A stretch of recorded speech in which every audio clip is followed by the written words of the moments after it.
Order! Order in the Grand Chamber! High Counselor NYX Starweaver's voice resonated throughout the circular hall, her bioluminescent spots flashing with irritation. We will have order. I observed from my elevated seat as the various representatives gradually quieted, though their agitation remained palpable.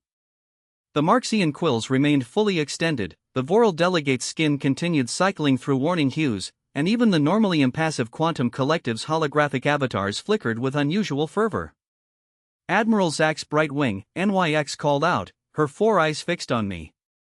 Present your findings regarding the Earth situation. Rising, I activated the chamber's holographic display. The image of a small, verdant planet materialized, encircled by a burgeoning number of artificial satellites and space stations. Honorable members of the Galactic Council, what you are witnessing is the human homeworld as it appeared 3 stellar cycles prior. I paused, allowing the information to register before transitioning to a current image. The contrast was stark. The orbital infrastructure had nearly tripled.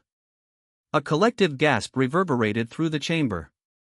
Their rate of expansion is unprecedented, I continued, maintaining a steady tone despite my own unease. In merely 3 cycles, they have established colonies on their moon, their neighboring planet Mars, and have initiated mining operations in their asteroid belt. How did we overlook this? Demanded Representative Pulse 7 of the Quantum Collective, their avatar compressing into a tight, anxious spiral. Because, honored representative, I responded, allowing a hint of self-deprecation to color my voice, we committed the classic error of dismissing them as just another primitive species when we initially detected their radio transmissions. By the time we realized they had achieved faster-than-light travel, they had already reverse-engineered the principles from a crashed scout ship on their moon. From a scout ship? Ambassador Lyra Nightsong of the Ashian stood, her quills rattling. That's impossible. The encryption on our tech was broken in under a solar rotation? I interrupted, projecting the relevant data. The humans possess an unusual confluence of traits: collaborative innovation, aggressive curiosity, and what they term thinking outside the box. They do not approach problems in the manner we do. High Counselor NYX leaned forward, her bioluminescence now pulsing with a pattern indicative of deep contemplation. What exactly are you suggesting, Admiral? Examine these expansion patterns. I highlighted several regions surrounding Earth. They are not adhering to any of the standard colonization protocols. They are not even adhering to their own stated guidelines. They are simply adapting as they proceed, devising novel solutions to each challenge they encounter, and they are doing so rapidly. Are they hostile? The question came from General Creo Firestorm, his metallic scales catching the light as he shifted forward. That is the most concerning aspect, I replied, summoning footage from various human entertainment broadcasts. They consistently create scenarios involving alien invasions, galactic wars, and first contact situations. They have been mentally preparing for both peaceful contact and interstellar conflict for centuries. They are ready for either, and I am uncertain which prospect should alarm us more. The chamber erupted in a cacophony of voices until NYX's thunderous call for order once again silenced them. Your recommendation, Admiral? I inhaled deeply, cognizant that my forthcoming words would alter the trajectory of galactic history. We need to dispatch an intimidation fleet. Not to attack, I quickly interjected as several members began to protest, but to establish a position of strength before they expand any further. We need them to comprehend their place within the galactic community. And if they resist? NYX inquired quietly. Then we will have confirmed our worst fears, I responded, and will require every vessel we can muster. However, I believe a show of force now will avert conflict later. They need to understand that they are not the sole power in the galaxy. Following hours of deliberation, the Council approved my recommendation. As I exited the chamber, I could not dispel the sensation that we were overlooking something fundamental about these humans. I had studied them extensively, yet their contradictions continued to perplex me. How could a species be simultaneously so fractious and so unified, so aggressive yet so diplomatic, so young yet so adaptable? Looking back now, I have to laugh at our arrogance. We thought we were going to teach humanity its place in the galaxy. Instead, well, let me tell you about the day we met their unarmed ambassador and how everything we thought we knew about power and diplomacy changed forever. Our intimidation fleet dropped out of hyperspace at the edge of the Sol system, a magnificent display of power that had cowed countless emerging civilizations before. 50 warships, their quantum steel hulls gleaming under the distant sunlight, arranged in the traditional Sword of Justice formation. I stood on the bridge of our flagship, the Stellar Dominance, waiting for the panic and emergency transmissions to begin. They never came. Admiral, my sensor officer reported, confusion evident in their fluctuating biolights, were detecting no changes in their communication patterns, no military alerts, no emergency broadcasts. Nothing.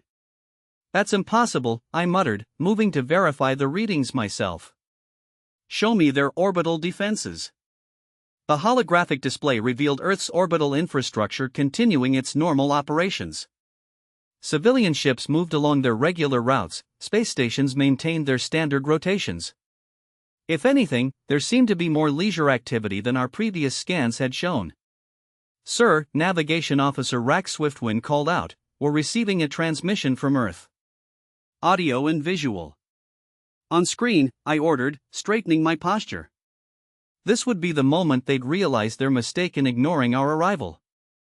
The face that appeared on our command screen belonged to a human female. Her dark skin contrasted with the stark white of her formal attire, and her short, silver hair framed a face wearing what I would later learn was an amused smile. Greetings, Admiral, she said, speaking perfect galactic standard. I'm Ambassador Rebecca Stone of Earth. Welcome to our solar system. We've been expecting you. The bridge fell silent. They'd been expecting us? We are the combined fleet of the Galactic Council, I declared, falling back on protocol. We come to establish a position of strength and ensure you understand your place in the galactic community.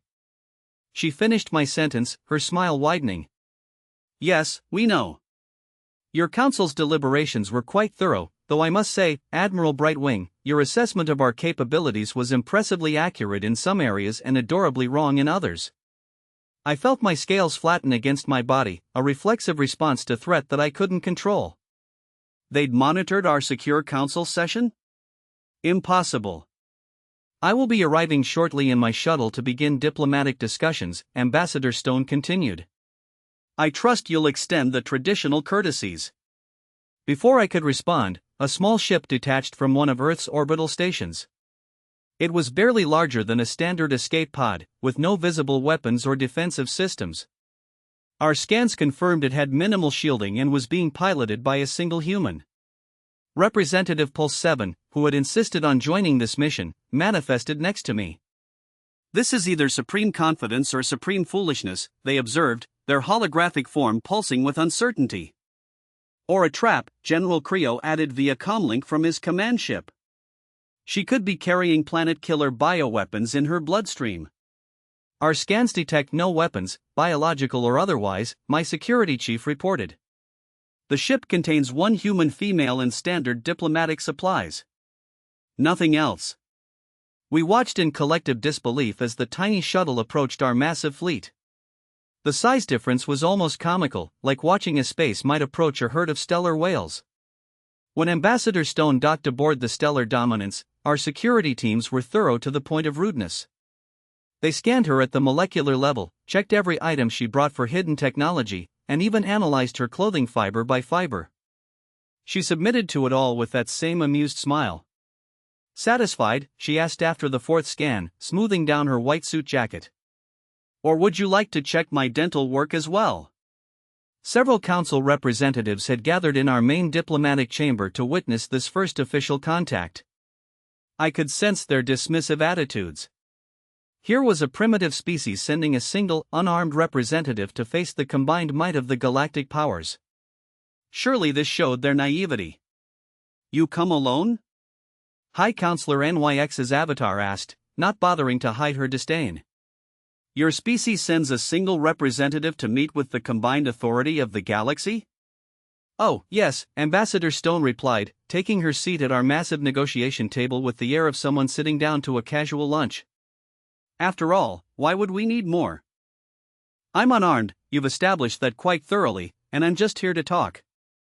General Creo actually laughed, a sound like grinding metal. To talk?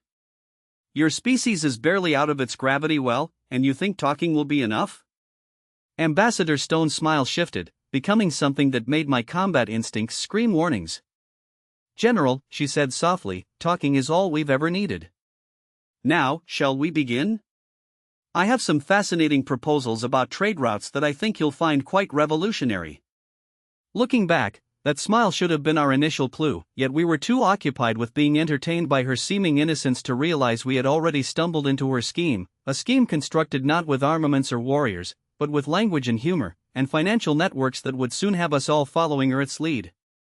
Let's commence with something straightforward, Ambassador Stone suggested, producing a common paper notebook and what appeared to be a writing instrument fashioned from wood. The mere action elicited another wave of condescending amusement from the council delegates. So, this species still employed tangible writing materials. I observed from my vantage point as she began to sketch something. The council chamber aboard the Stellar Dominance was intended to intimidate, sweeping holograms of our combined military might played on continuous loops. The ceiling soared 30 meters above, and the temperature was intentionally maintained at a level uncomfortable for most species, yet Stone behaved as if she were hosting us in her own office. Tell me, she said, not glancing up from her drawing, how many of you have sampled coffee? Coffee? Representative Pulse 7's avatar flickered in bewilderment. Is this a weapon system? Stone chuckled, a comforting sound that somehow diminished the room's size. No, it's a beverage, a drink we humans brew from roasted beans. It contains a mild stimulant known as caffeine. Ambassador High Counselor Nix interrupted her, her bioluminescent patterns displaying increasing irritation. We are not here to discuss rudimentary earth beverages, we are here to establish the limits of human expansion. Yes, Stone completed the thought, still sketching, and we will address that, but first, coffee. You see, humans currently control 98% of coffee production in known space. We're the only ones who know how to cultivate it properly, and based on our preliminary studies, the stimulant effect of caffeine is perfectly safe for approximately 70% of council species. Something in her tone made my scales prickle. Security Officer TRL Sunseeker must have sensed it as well, because he promptly ordered another scan of the room for concealed devices or weapons. Once more, nothing was discovered, except this solitary human with her paper and wooden implement. Did you know, Stone continued, finally looking up, that your Marxian trading vessels have already discovered coffee? They've been acquiring it through intermediaries at frontier stations, paying exorbitant prices, too.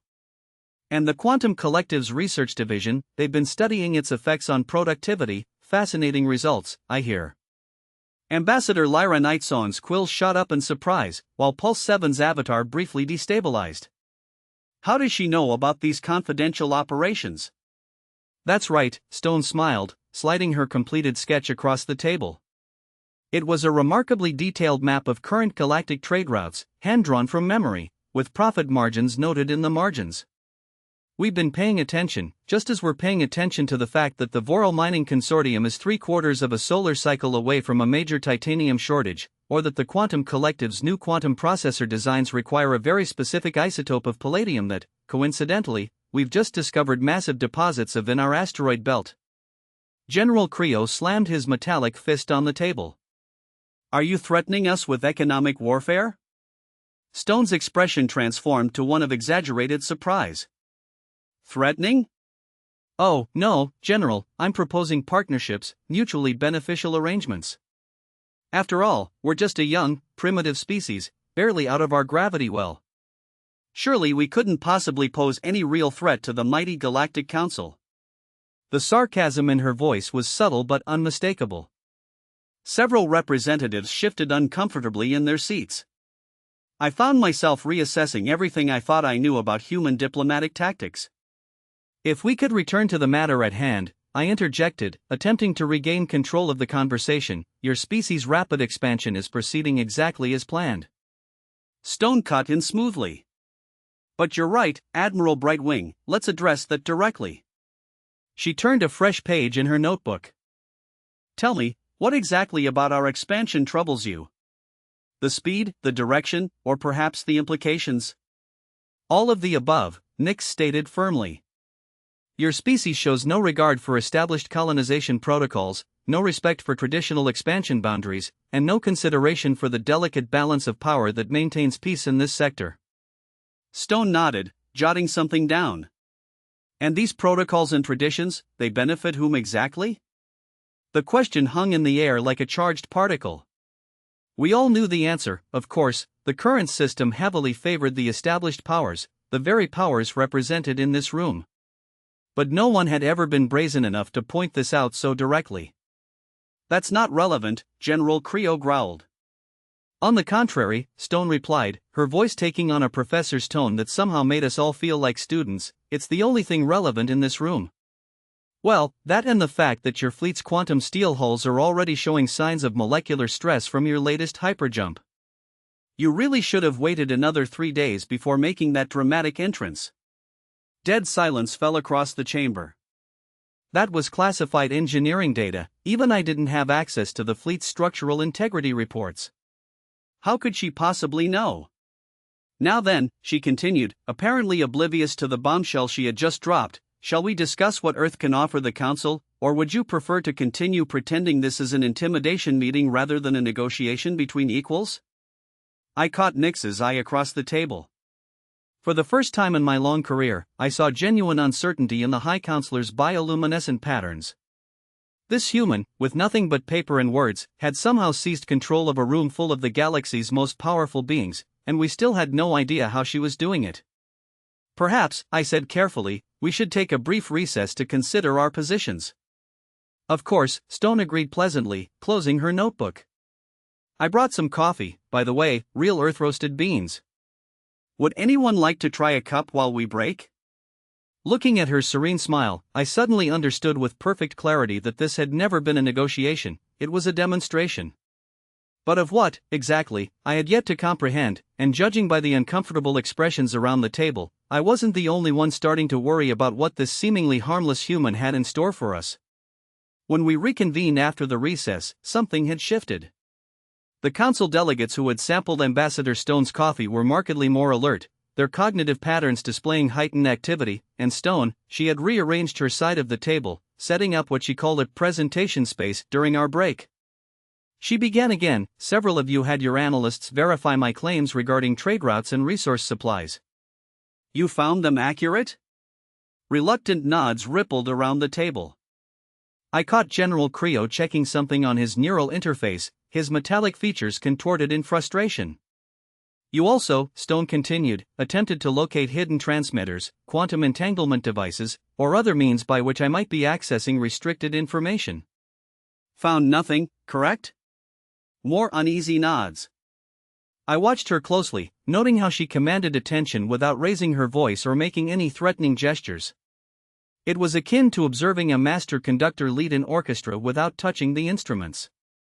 "Here's what you haven't checked," she smiled, producing a small data crystal: public information channels, social media, entertainment broadcasts, merchant gossip at space stations, the everyday chatter of a trillion beings going about their lives. She inserted the crystal into our holographic projector. Instantly, the room filled with floating data streams, countless fragments of information flowing past us. "Humans," Stone explained, "walking through the holographic streams, are pattern seekers. Where you perceive chaos, we discern connections. While you were monitoring us through military scanners and diplomatic channels, we were observing you through your own public networks. Every tradeship captain complaining about fuel prices, every docking worker grumbling about maintenance schedules, every social media post about resource shortages or surpluses, it all tells a story." "That's impossible," Representative Pulse 7 objected. "No organic mind could process that much random data." "Random?" Stone laughed. "No, not random at all. For instance, she plucked one data stream from the air, expanding it. 3 months ago, a Voral mining captain posted about engine troubles at Outpost 47. 2 weeks later, maintenance logs showed a 15% increase in quantum steel repair orders in that sector. Last week, your fleet requisitioned emergency hull reinforcement before jumping to our system. Pattern," she turned to General Creo, "or how about the quantum collective's palladium needs? Public contract bids show increasing prices, academic papers mention new processor designs, shipping manifests indicate stockpiling. The pattern was evident 6 months before your official announcement. The room had gone completely still. Stone moved through the data streams like a dancer, pulling out connection after connection, showing us our own civilization through human eyes, and it was terrifying. But that's just infrastructure and economics, she said, waving away the streams. Let's discuss your real concern, human expansion. You think we're moving too fast, too aggressively. You fear what we might do with our growing power. You can hardly blame us, High Counselor Nix interjected. Your species' history is exactly why. You shouldn't worry, Stone completed. We've made every mistake possible.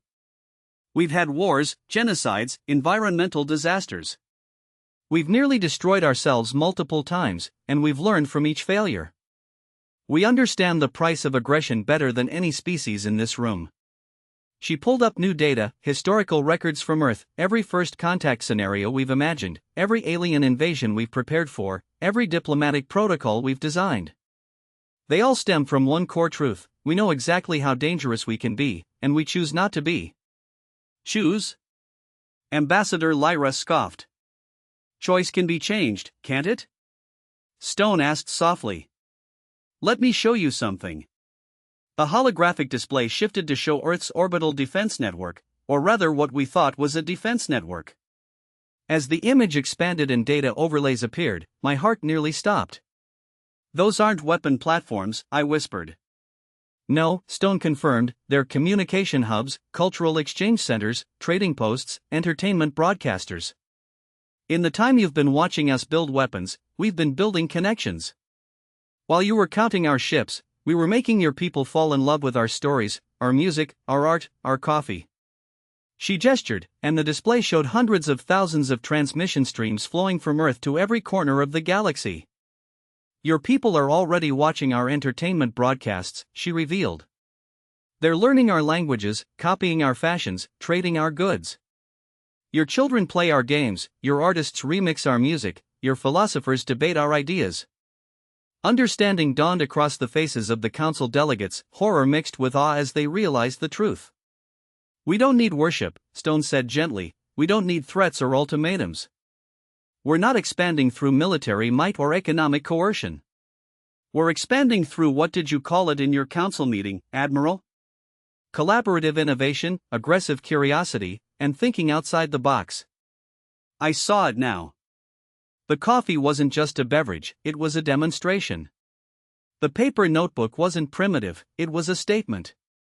Everything about Stone, from her white suit to her amused smile, had been carefully chosen to tell a story. You're not here to negotiate with us, I realized aloud, you're here to show us that you've already won. Stone shook her head. Admiral, this isn't about winning or losing, it's about growing together. Yes, humanity is expanding rapidly. Yes, we're changing the galactic economy. Yes, we're influencing cultures across space, but we're also being changed by you. We're learning, adapting, becoming part of something greater than ourselves. She turned to address the entire council. We don't want to rule the galaxy, we want to join it, but we'll do it our way, not through military might or economic domination, but through connection, innovation, and understanding. We're offering you partnership, not submission. The only question is, are you wise enough to accept it? In that moment, looking at this unarmed human who had systematically dismantled every assumption we had about power and control, I finally understood why Earth had sent her alone. They hadn't needed to send a fleet. They hadn't needed weapons or threats. They had sent their most powerful weapon, the truth about who they really were. General Creo was the first to laugh, a sound of genuine admiration. Well played, Ambassador, well played indeed. The tension in the room broke. Even High Counselor Nix's bioluminescence showed patterns of respect. We had come expecting to contain a potential threat, instead, we had discovered something far more interesting, a species that had mastered the art of peaceful conquest through cultural exchange and social integration. Now then, Stone said, pulling out her notebook once more, shall we discuss those trade routes? I have some fascinating ideas about cultural exchange programs.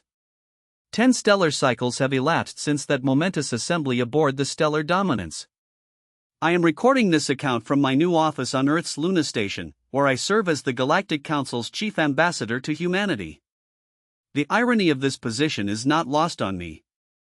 Gazing out my window at the blue marble of Earth, I cannot help but marvel at how utterly mistaken we were about, well, everything. We fancied ourselves clever, dispatching an intimidating fleet. We believed we understood power. We presumed we knew what humanity was capable of. Allow me to paint you a portrait of the galaxy today. The Quantum Collective's latest processors, operating on Earth-supplied palladium, have revolutionized space travel. But here's the fascinating detail: they're constructed utilizing a fusion of quantum engineering and what humans term open-source technology. The fundamental designs are accessible to anyone, modifiable, and improvable. The collective initially resisted this notion, but the surge of innovations vindicated humans anew. Recall General Creo? He now oversees a cultural exchange initiative. Yes, you heard correctly. The very general who sought to obliterate Earth into submission now dedicates his days to acquainting young aliens with human music, art, and something dubbed memes. He swears by his daily coffee ritual and has evolved into quite the connoisseur of Earth's vintage jazz recordings. High Counselor Nix voluntarily relinquished her post to establish the inaugural intergalactic university on Mars. The campus stands as a marvel of amalgamated architectural styles, where students from across the cosmos pursue studies spanning from advanced physics to human philosophy. Last semester's most sought-after course? Understanding Human Humor. I attended a lecture. I still fail to grasp what a dad joke entails, but witnessing a Voral attempt to deliver one is entertainment enough. The transformations were not invariably seamless, naturally. The old guard resisted, trade cartels endeavored to preserve their monopolies, and certain military factions advocated for aggressive action. However, humans had anticipated every contingency, not with armaments, but with alternatives. When the Marxian Trading Consortium sought to impede human goods, humanity merely disseminated their trading algorithms to independent merchants. The entire sector's economy reorganized itself in under a month. Remember Ambassador Stone's coffee demonstration? That was merely the inception. Human cuisine has ascended to a galactic sensation. My personal predilection is something termed pizza, although the Voral interpretation involving crystallized methane is intriguing. Even the Quantum Collective has cultivated methods to experience taste sensations, culminating in an entirely novel field of digital organic culinary fusion. Yet, the most profound alterations were personal. I have observed hardened diplomats weep at human musical performances. I have witnessed battle-scarred veterans dedicate hours to contemplating Earth's oceans. I have borne witness to quantum beings becoming addicted to human novels. These rudimentary humans unveiled something we had forsaken in our haste to substantiate our superiority: the power of pure, simple connection. Today, Earth's cultural infection, as we once fearfully labeled it, has become the galaxy's paramount strength. Human ingenuity, coupled with alien technologies, has ignited what they term a renaissance across known space. Art, science, philosophy, technology, all are undergoing transformation as diverse species learn from one another. The humans possess a saying: a rising tide lifts all boats. Initially, I dismissed it as merely another of their peculiar water-based metaphors. Now, I comprehend. By declining to perceive other species as competitors or subjects, by treating galactic civilization as a collaborative project rather than a hierarchy to be ascended, humanity illuminated a superior path forward. Last week, I attended the graduation ceremony at Luna University. Observing young humans and aliens together, sharing jests and aspirations, formulating joint ventures, and exchanging concepts, I felt something I never anticipated when we initially arrived with our intimidation fleet: hope. Not merely for humanity, or for my species, but for all of us. Ambassador Stone persists in serving as Earth's emissary to the Council. She has not aged noticeably. Apparently, humans have deciphered life extension as well, though they are characteristically candid about disseminating that research. When I encounter her at diplomatic gatherings, she still carries that same paper notebook, still sips her coffee, still flashes that knowing smile. I inquired of her recently whether humans had orchestrated it all from the outset. She merely chuckled and avowed, planning implies we possessed foreknowledge of what would transpire. We simply did what we invariably do, we extended our reach, forged friendships, shared what we possessed, and remained authentic to who we are. Who they are. That is what we never apprehended until it was too late, or perhaps just in time. We surmised that power emanated from armaments, from territory, from control. Humans demonstrated that it originates from connection, from innovation, from the mere willingness to share a cup of coffee and a captivating narrative. The forthcoming generation of galactic leaders will not recall a period predating human influence. They will remain oblivious as to why we once dreaded these peculiar beings from the third planet of an unremarkable star. They will mature in a galaxy where humans are simply integral to the grand tapestry of civilizations, their influence so interwoven into our collective culture that disentangling it would prove infeasible. And perhaps that was humanity's paramount weapon all along, not their aptitude for conquest or control, but their talent for rendering themselves indispensable, not through force or trepidation, but through camaraderie and coffee and pizza and jazz, and all the myriad trivialities that enrich life. As I conclude this record, my terminal displays an additional 100 applications for Earth cultural exchange programs, 50 novel joint business ventures, and a dozen proposals for mixed-species artistic collaborations. And somewhere out there, Ambassador Stone is presumably seated in a meeting, smiling that smile, proffering someone a cup of coffee, and transforming the galaxy one conversation at a time. We arrived to instruct humanity on its place in the galaxy. Instead, they unveiled to us an entirely novel mode of contemplating what that galaxy could be. Not unfavorable for a primitive species, wouldn't you concur?